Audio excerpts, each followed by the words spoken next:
प्यारे दोस्तों, आज की एक और खूबसूरत सुबह में आइए खुदा के कलाम की तरफ चलें।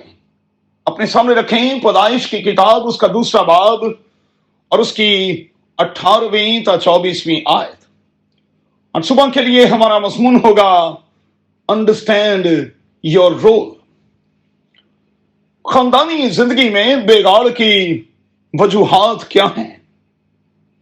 क्यों हर 3 में से एक ही शादी कामयाब हो रही है?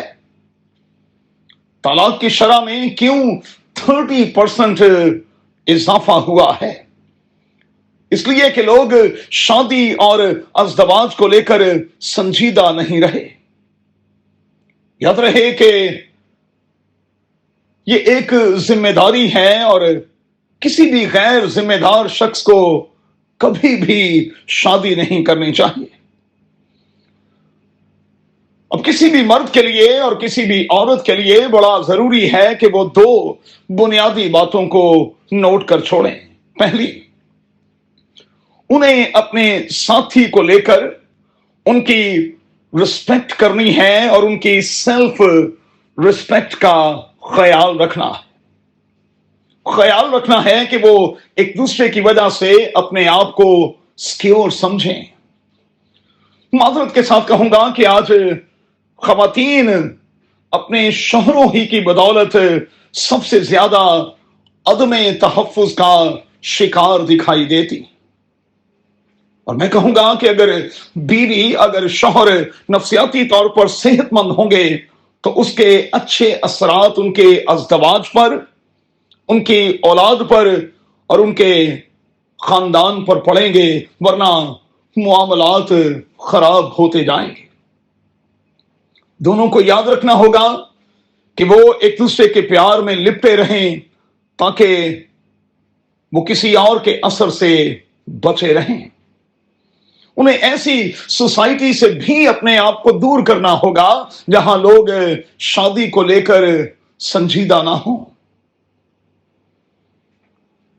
जरूरी है कि वो अज़दवाज को समझें, अपने रोल को समझें और अपने रोल को अच्छे से निभाने की कोशिश करें।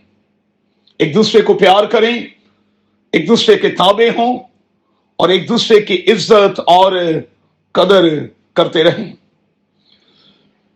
मैं आज की सुबह में बीवियों से कहूंगा कि शौहर की ताबेदारी का मतलब गुलामी नहीं। मैं कहूंगा कि ये मजबूरी के तहत भी ना हो बल्कि खुशी से हो। ये बिल्कुल इसी तरह से हो जिस तरह कलीसिया अपने शौहर खुदावंद यीशु अल मसीह के ताबे है और हमें हर बात में अपने शौहर के ताबे होना है। आउट ऑफ ऑर्डर होंगे तो फिर मुआमलात खराब होंगे। बड़ा जरूरी है कि इस बंधन में बंधने के बाद आप अपने मिजाज पर काम करें, अपने आदत पर काम करें, अपने रवैये पर काम करें और फिर धीरज को जाने ना दें।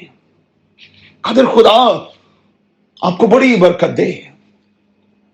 और मेरी दुआ है कि आपकी शादीशुदा लाइफ न सिर्फ आपके बच्चों के लिए बल्कि खानदान के छोटे बहन भाइयों के लिए नमूने का बायस हो और आप एक मॉडल कपल बनकर अपने चर्च के लिए, अपनी कम्युनिटी के लिए भी बरकत का बायस बनते चले जाएं।